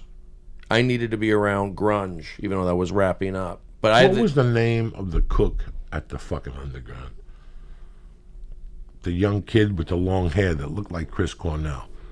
That became my brother. At the end, he became my brother. It broke my heart. I heard he got married and became a born-again Christian and shit. I forget. That dude kept me alive the last 3 months in Seattle. I owe that kid my life. I really do. I can't remember what his name is. He came down to L.A. one time, and I picked up packages for him. He goes, I'm going to meet you at the Comedy Store. And then he called the next day. He goes, listen, the girl I'm with, she's not partying. She's the manager of the band, so I really can't party. And I was upset for like an hour. I understood it, but then he never called again, and I lost. And then Josh went up there and bumped into him. Yeah. Josh, do you remember the Coco I'm talking about? Young. I do. There was a fat Mexican kid. There was the Filipino. He wasn't that friendly, though. The fat Mexican kid was a scumbag. Once in a while, he gave us free nachos and shit. Yeah. Then there was the Filipino bartender upstairs who was a dick to us. Anthony was a bartender upstairs. The Filipino guy. He died after we left. We had, and at this bar, Brody. Bill was downstairs. Bill was downstairs. He would do coke with the Asian. That was his girlfriend. I remember going there on a Monday night, and the Asian waitress, Bill's girlfriend, and Bill had done heroin. Heroin? The open mic started at 8, and the fucking waitresses are like this at the table. They're fucking nodding. And I had to get the door guy, who's on Facebook now, the older guy with the long hair with the glasses. Carl? No, a different guy. Clay just hit me up on Facebook. He did? Yeah, about a month ago. He's living somewhere in fucking Bangladesh. Good guy, Clay. Clay's like, you got to wake up. He came to me, Clay. He goes, can you believe these people did fucking heroin before work? This is how crazy this was. Then we used to go to a club named Giggles and torment them. Terry? No, Terry Taylor wouldn't let me in the bar. The guy before? The guy before I tormented, the Vietnam vet that was a pilot. Yeah, I didn't really know him, but he would always like comment on everybody's act. Right, but he would comment on you, but I would be clean when he came in the room. When he left the room, I would work dirty, and then he would blame it on the other comic. I'm getting complaints. Somebody's working dirty behind my back. Who's cursing on stage? And he went after the track guy one day. Brad Upton? Brad Upton's like, can you believe this? I'm the cleanest guy in America. This guy's accusing me of cursing because of you, and Brad's not a rat. Right. Brad Upton's such a solid fucking guy. I just can't believe that. What was that guy's name? I could find out. I can't believe that we're still here, Brody, doing comedy. Really? I figured by now. Look how many people gave up. I don't know what I'm going to be doing in a year from now. But who gave up? Go ahead. I don't want how many people that we do comedy with that aren't around doing comedy no more? There's a lot more of us that aren't doing comedy than a lot of... The kid with the handcuff on his wrist, he killed himself. Who was that, Jeff Masterson? Oh, my God. You got a memory of a hawk. No, I know that Jeff Masterson. Rita O died. Right, okay. Rita O died. Did you ever get into a fist fight with Rita O? No. Did she ever yell at you? Not really. Did you like her? Did you talk to her? She was on our cable access show, Rita. Did she show you her dick in the jar? It's in a jar, right? It's like in a mason jar. Told you, Lee. I don't think you ever told me that. Why? She kept her penis in a jar. That was the original transgender. 20 years ago, we were already banging it out with a transgender. Some of the best fucking laughs I ever got were with that fucking transgender. But Seattle comedy was the best, all Rico, the fat black guy that I told him to pick me up when the cops were looking for me. Rico had the fucking spider on his face. You can't write this shit. James Hennigan, the old guy, left his wife at 50 to start stand-up comedy. Kermit Apio, who won the Seattle comedy competition. I remember him when I was a host. Vince Valenzuela. Vince is here. He's down in L.A.? Yeah, he's in Santa Monica. He's on Facebook. Oh, okay. I just saw he put something the other day, and I'm like, listen, I had forgotten all about Vince Valenzuela. Like, I thought Vince Valenzuela, I just forgot about him. It happens sometimes. Vince Valenzuela was the first person I ever did Moscow, Idaho with. I've been there. On a Saturday, we drove, and they would send us those tequila shots, those fucking prairie farts with the Tabasco in them. Yeah. Fucking, Lee, what you fucking missed. Was that a rough room, Moscow, or were they? They were college kids. It was the university. It was Washington State I University. did it a few times. I saw the quarterback up there before he went to New England League. I saw him up there one day at the airport. Drew Bledsoe. I did that room with Josh. Like Todd Sawyer and Dean. Todd Sawyer's down here. Olson. Todd Sawyer's down here. He's a writer for somebody. I used to see him. I think he's overseas. I think he's like he's in like Thailand now. Is he? Mm-hmm. Okay, maybe he went to Kelly Thailand. Moran. He passed away. The wife is still here. Val Myers. Myers is still in L.A. Al Fox. I don't know where Al Fox is. He's still maybe up there. Yoshi texted me today. I know that the black kid's still doing comedy. Floyd. No, Count Hopkins III. Hopkins III, yeah. I know he's still doing. It's just amazing. Chaz Ablin. I don't remember. He was Chaz. friends with Mitch Hedberg. I remember Chaz now. Okay, yeah. Is he still in town? I think he's up there. Wally Glenn, Ron Reed, Carl Warmerhoven. We learned a lot up in Seattle. That's why I worked at that club. I learned about seating the clubs. I learned about the restaurant. I learned about the bartender. I learned all about Seattle. I learned about everything about comedy at that level. I just wanted to learn to talk, and I was so nervous just speaking on camera. I mean, off the off mic, doing the announcements. But Clay taught me a lot about working the door. But I didn't love it. I knew that I had to do it. I had to educate myself. I knew it would be good for me. If you come to LA, I know for a fact that there's a set that I got on one time that I had no idea what I was doing until this fucking day that casting director's mad at me. He's so fucking mad at me that about a year ago I got contacted by the star of this fucking stupid show on YouTube. This is when YouTube was buying shows. Mm-hmm. And he said he wanted to cast me for 3 days. He goes, the casting director's going to call you. This guy never called me again. It hurt the shit out of my feelings. One day I'm in Hollywood and I bump into him at the doctor's office. I go, can I talk to you for a second? How long have we been fucking friends? I go, you never called me? He's like, listen, man, I don't know what you did, but that dude that refused to have you on the fucking thing. Do you know why, Lee? Because I didn't know how to step on the line. I didn't know how to, when they said action, I didn't know any of that stuff. It set me back so much that Monday I had to borrow $500 from Josh Wolf to get into an acting class. I'm not ashamed to say it. That's how bothered I was from my performance. But when I lived in Seattle, somebody got me a job. Laura Crocker, God bless her soul, got me a job doing industrials on Saturdays. They gave you $100 a quarterly for 4 hours of work. But it's like a video for Sony. And the guy's talking, hi, my name is Lee Syatt. Here at Sony, and it's me and you walking with boxes making believe. So at least you watch. You know, I was never an extra, but I did those industrials. So do you understand what I'm trying to say to you people? By doing those things in Seattle, nobody ever yelled at me. Because, you know, when I came down here, yeah, I did basketball and I didn't really know what I was doing. I did a couple things I didn't know what I was doing. But people filled you in and people were nice. On this particular thing I did, the people were just scumbags. They didn't like me from the minute I walked in there, and now I didn't know what I was doing. I'm a fucking comic, guys. The guy hired me, seen me at the fucking Comedy Store. The guy cast 1,000 fucking movies. He knows what he's doing. Just tell me where to step and what to do. The people were just scumbags. So, but if I would have had that opportunity in Seattle to shoot a short film in Seattle or something, I would have known that action. You follow me? And that's the point of this whole thing, that the reason why maybe we're here is because by the time we got here, we were seasoned already. We knew our way around the fucking thing. Yeah. That's why I did that cable access. I was able to do live television and see what would stick. And then you get feedback that week, or people come up to you on the street, hey, Brody, hey, Tan, we loved your show. Or we love when you do that. We love when you do that. We did it all in Seattle, and we did crazy stuff. You know, if people unearth those tapes, it'd be kind of embarrassing. But people still have them.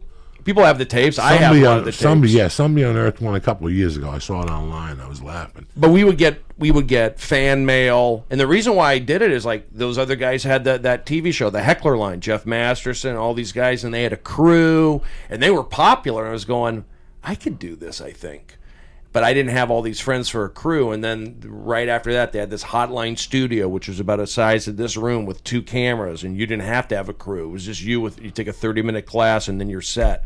And then I did that. I felt like I could get practice being on TV. No one's, and I just built up on that, and I just went that way. It just again, that's kind of how I do everything. Like I kind of do it. You do what feels right, and then if you get feedback like this is good, and you keep doing it. So Seattle was great for all that. The cable access, selling T-shirts for the Seattle Supersonics, that kind of stuff, doing the whole comedy underground. But after 2.5 years, you hit that plateau, and you go, I'm ready for that next thing. But I'm not ready for LA. I always wanted to go to New York. So my friend got the job with the Yankees. Joey said, go out there. This was before the internet, so I'm researching everything. Go to Surf Reality. That's where I went. Sunday nights, boom. Because now you're going from 4 to 5 minutes, maybe, to 8 minutes guaranteed. And you're right there, and I would just do that. I would do Sundays and Wednesdays, and I became a tour guide at Radio City Music Hall, and then I just fed off the energy of New York and worked on being myself. New York wasn't intimidated by a guy with, loud. It was like normal. So then I was there in New York for 3 years, and at that point I felt I was ready to come back to LA. But you got to go away. I see these guys, and I go, you gotta go on the road. Got to go away. Go away somewhere. Got to go away. And come back when you're wanted. Even when I came to LA my second year, I disappeared for 11 months. I basically lived off boxes on the road, and I'd send clothes home, and I'd sell CDs on the road and buy new CDs. It was fucking crazy. I had a system down. And all I would have to do on Monday was call like 3 or 4 bookers. And I would book the year, but I would live off fallouts during the week. I had Roger Paul. I had the guy in Michigan. I must have had 6 guys across the country that I would call and go, hey, man, if there's a fallout, I'm right here. And people would fucking call me back by Wednesday and go, drive up to... I don't even fucking know anymore. These crazy fucking Roger towns. Paul had a lot of gigs. We did those. Baltimore, he got me a gig one time on a bus, a tour guide type doing comedy on a bus and shit. You're just learning the ropes. What happens is if you don't have that piece and you come out here and let's pretend that you're good looking or your girlfriend helps you write 8 minutes, and all of a sudden you get a little fame with that 8 minutes. They're going to throw these things at you, and you're not going to be fucking prepared. And that's where people cave on you. They give up on you because they assume you know these things. Listen, I fucking hate acting class, but you got to hit acting class for 60 days just to get the ropes and see what the fuck people are talking about so you don't stare at them like a fucking stranger. Because you could be the best actor in the world, and if you're holding up the set or something like that, people are going to get pissed and you could be replaced. Time is money. Yeah. Listen, time is fucking money. They tell you all this shit, well, you could live in New York. Just when they call you for an audition, fly in. Really? Like they're going to wait for you to call fucking JetBlue and schedule your trip around. It's, I'm just really happy to see that you're still doing it. I need to take acting classes, by the way. Well, right now, there's not that many fucking auditions. The best thing you could do is get together with 4 guys.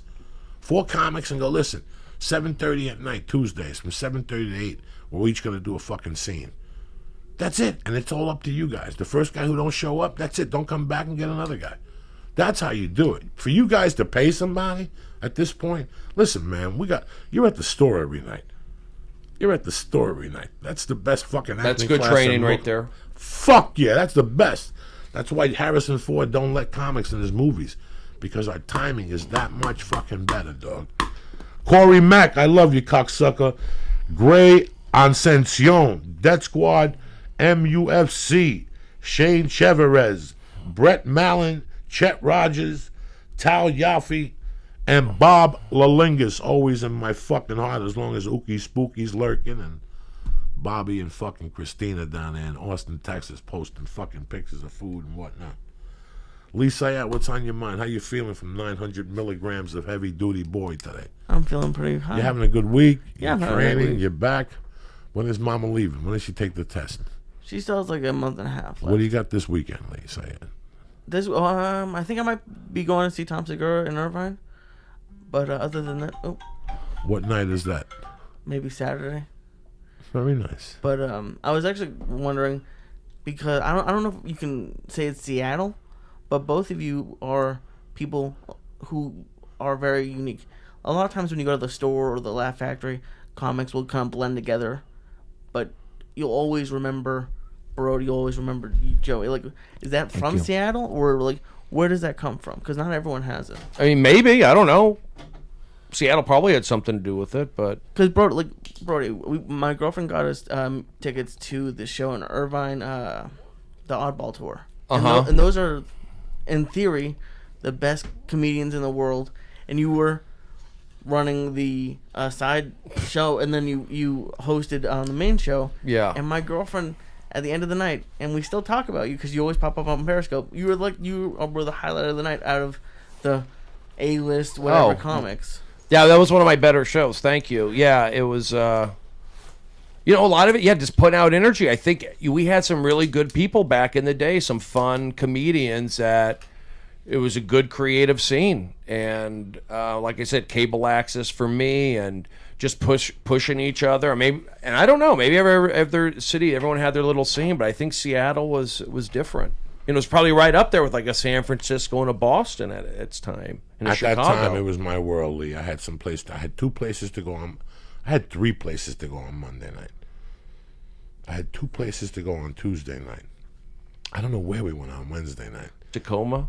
Tacoma was Crossroads? Monday nights. Then on Wednesdays there was a bar we used to go up to in that town where all the boats landed. And then I know Sunday was Bellingham, but that was a complete different thing. I mean during the week. And then Laura Crocker booked a bunch of gigs. We used to do comedy, but I'll tell you who I had one of the best nights of my life with was that fucking transgender chick. Rita O. All right, so this is going to take you motherfuckers deep. I get into a fucking fist fight with my girlfriend and her ex-boyfriend, and they throw me in jail. I come out. I'm living with Rita O in her spare bedroom. Do you remember that, Brody? I knew you had some... I don't remember you specifically living with her. But, yeah, I had spent 3 weeks with Rita O.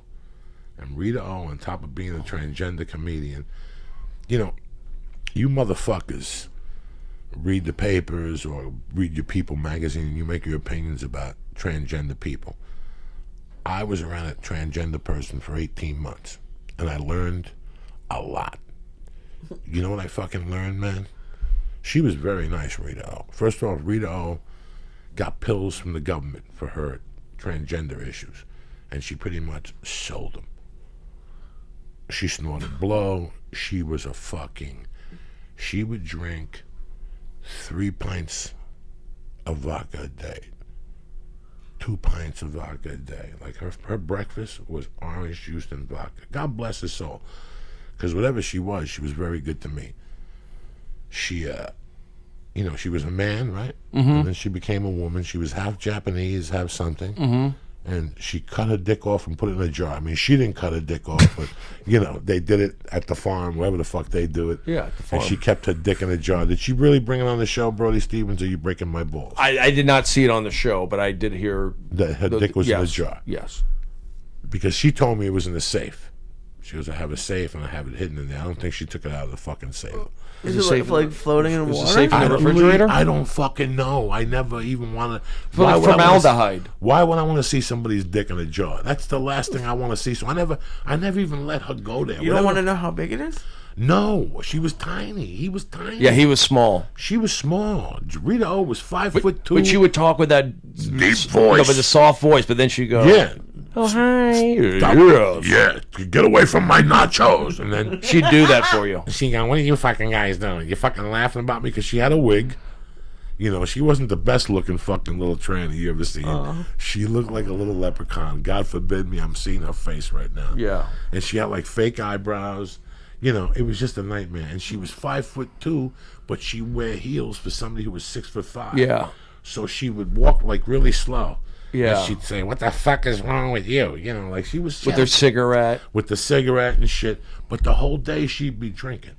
And what people don't know that I learned was that, I don't know how to say this without offending, or it's going to come back to bite me in the ass. Don't say it, Joey. I don't want to be... She was done.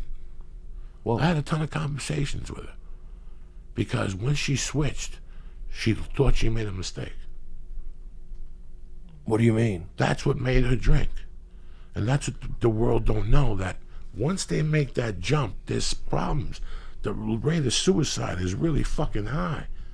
That's what America doesn't know, all this thing that's going on right now. Like, it's a tough thing that happens with transgenders. And I got to know her, I talked to her, she'd tell me her problems, but the best, Lee, the best. If I go comedy nights pound for pound, one of the best nights, somebody put together a comedy show in a town about 15 minutes from the underground.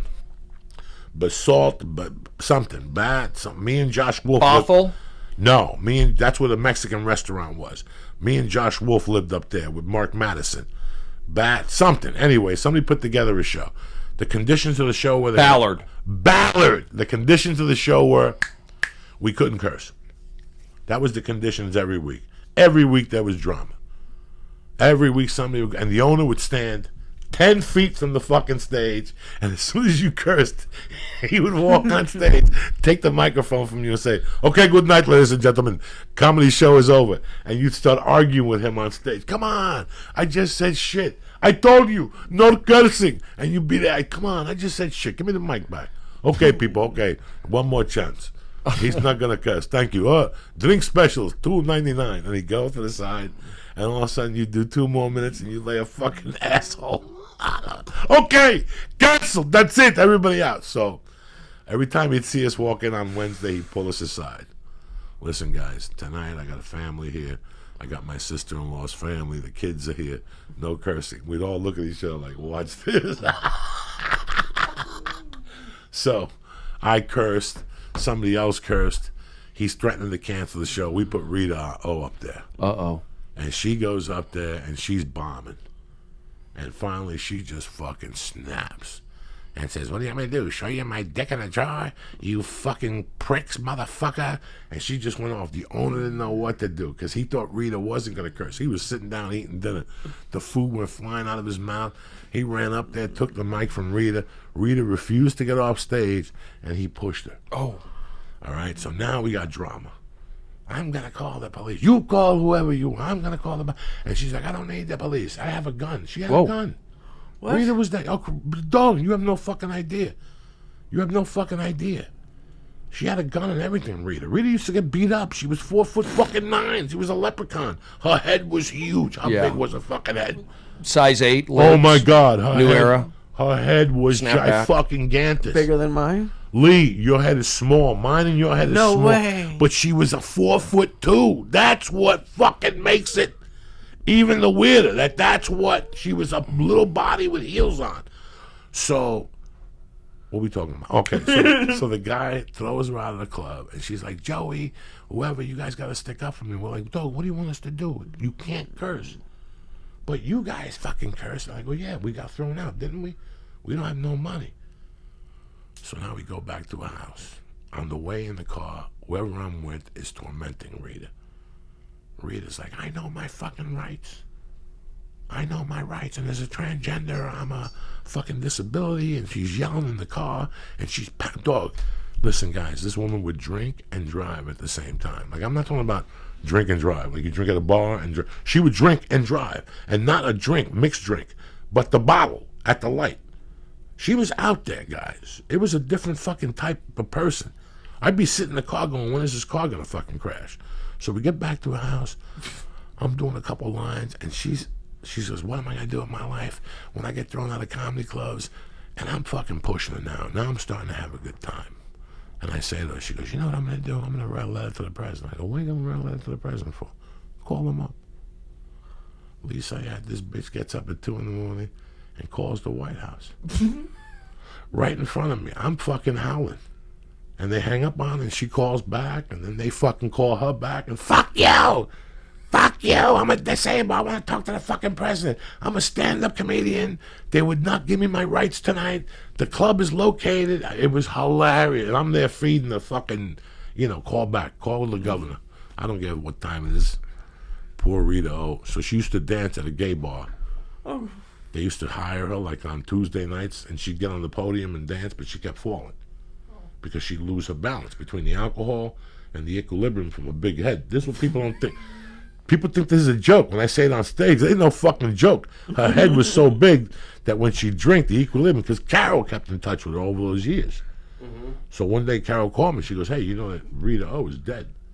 I go, what happened? She goes, she lost her balance at one of those clubs, landed on her head. Really? Got into a coma, and that's how she died. Oh. R.I.P. Rita O. I just want to tell you motherfuckers the story. The legend of the Seattle transgender that we both got to do. Her and Tana used to go at it. They would argue? Yeah. Oh. Tana would fuck with her. Fuck you, Rita. Let me pull the wig. Because everybody knew she had a wig. It was the ugliest fucking thing in the world. Oh, I thought it was real. Guys, that's the comedy scene at that stage. Rudy Sarzo came on here one day and he goes, it's amazing how music is on the borderline of mental health.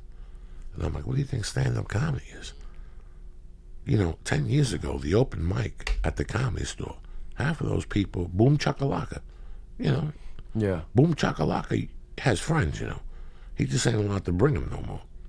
They'd show up down there in tuxedos and shit, homeless people, and stink up the place and do comedy and not drink. You think I'm kidding you? You don't remember those open mics in Seattle. That kid that used to go up there and say, this is my impersonation of a cow. This is my impersonation of a fly. This is my impersonation of a fucking soldier. That's what he would do for 5 minutes. Wouldn't get a laugh. Walk off stage, pay his tab, and leave. That was his therapy. Half that shit is... When you get on the lower level of stand-up comedy and you go to an open mic, half of that room could snap like a fucking ISIS soldier at any minute. You just don't know that. And they disappear amongst time. They don't grow because people know that they're fucking crazy when they do something crazy at their first hosting gig. At their first hosting gig, they snap. They disappear after their first hosting gig. Those crazy motherfuckers. There's a bunch. It does attract that kind of mindset. We knew the one kid, Jeff Masterson. If you didn't think Jeff Masterson was going to fucking do something crazy, listen, I'm no psychiatrist, and I'm not fucking no champion person. But even I knew Jeff Masterson. Jeff Masterson said something creepy to me during the contest or something that I had to look at him and go, this guy is fucking out of his bird. Right. You know. He tried to push buttons sometimes, too. Yeah, he was very small. One of those guys that's small and tiny. Oh, yeah. But he had a weird sense of humor back. He had that smile. And he would say things to antagonize you, but you couldn't punch him in the head because what were you going to get with it? But I also knew that if I punched him in the head, he was going to hit me with a chair eventually one day. You know what I'm saying? Like, that's right there. When I know that, I just leave those guys alone. Because we'll be hitting each other with chairs for the next 200 fucking years. He goes to the hospital, I go to the hospital, he goes to the hospital. That I could tell. He was tiny, and I could tell if he bit into you. And he did fight somebody one night. I got attacked by Al Fox. I was there. I have that on video somewhere. No, you don't. I do. What was Al Fox? Tell these people. It was in the back. It was Al Fox had a motorcycle accident. But what was he at this point? Paraplegic, partially. He walked. He had a limp. He had a limp and talk weird. Yeah, Joey. Fuck you, Joey. Joey Diaz. You don't do me like Joey. It's on. I have it somewhere, and you're like pushing his buttons. He's flipping. He's like snarling at you. It's in the back. He was there. foaming from the mouth. Yeah, it was in the back. Yeah. I have it on video. How somewhere. did you get him so riled up? I don't know what happened. He came back, and I took his chair. It's not that funny, Brody. And he took his fucking shirt off, and he wanted to fight me. He was shaking. I'll kick your fucking ass. He was foaming from the mouth. And I got up and I'm like, fuck you, cocksucker. Why are you insulting me? I didn't know it was your chair. Yeah. He came back. It was over a chair. It was like something stupid. Like a fucking chair. You know, open mic Mondays. Where do you sit? In the fucking back. Anyway, just to tell you some Seattle stories, you motherfuckers. Brody Stevens, you look great. Thanks, Joey. Thank you for coming on the show. You got any upcoming shows coming? Well, I'm in town here. I'm at the Comedy Store in L.A. I'm at the Improv here in L.A. I'll be going to be out in D.C. and Arizona, but that's not until October. But I'm usually here in Los Angeles. I Periscope, Prince of Periscope. Brody is me friend. Shows are always popping up. Southern California. I did Irvine. I still do audience warm-up here and there. I'm having fun. Just got to stay healthy, find out the next gig, keep podcasting. This is all part of it. You're beautiful, baby. You're going to give me those leads? You're going to stare at them? How was the I thought it was pretty good. No, it's a good cast. No, you're a bad motherfucker. That's why I love you. I just got to do these ads. You're going to go get a sandwich. And we'll get you out of here, all right?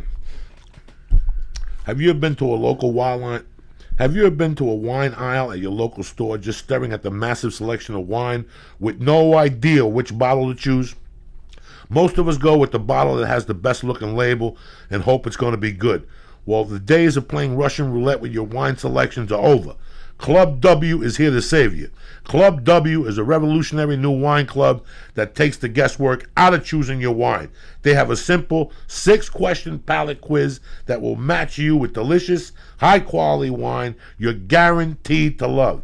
The best part is Club W will be shipped right to your door. No more going to the store, being lost in a wine aisle. Your friend calls you. You don't know what the hell you're doing. You don't even know why the hell you're there half the time. Try living my life. You understand me? So do me a favor, all right?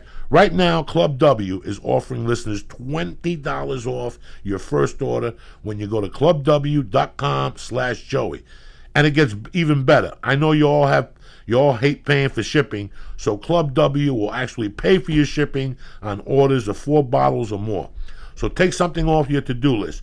Just go to clubw.com clubw.com/Joey to get $20 off your first order right now. That's clubw.com/Joey. Listen, this is the future of wine. You want to sit in a grocery store or a liquor store, it's not going to work out for you no more. These guys got terrific wine, and like we said before, it gets delivered to your house. Nobody knows nothing, all right? So again, go to clubw.com/Joey and get $20 off your first order right now, all right? As usual on it, the best. From the Alpha Brain to the Hemp Force Protein to the Shroom Tech. I can't even talk about the wonders it's done for me. I love that little Hemp Force chocolate shake. But do yourself a favor. The Protein Hemp Force, delicious. Do yourself a favor. Go to Onnit.com right now and take a look at the webpage. Read about it. On the supplement side, I'll get you 10% off, and that's what I'm trying to say to you. Whether you start with Alpha Brand, which you have 100% money back guarantee, or you want to try the Shroom Tech or the Shroom Tech Sport, let's try that route just to get it started. Maybe you want more endurance and jiu-jitsu. Do me a favor. Go to Onnit.com/church and get 10% off your next order delivered right to your fucking house. You understand me? I'm going to be in the Funny Bone Friday and Saturday.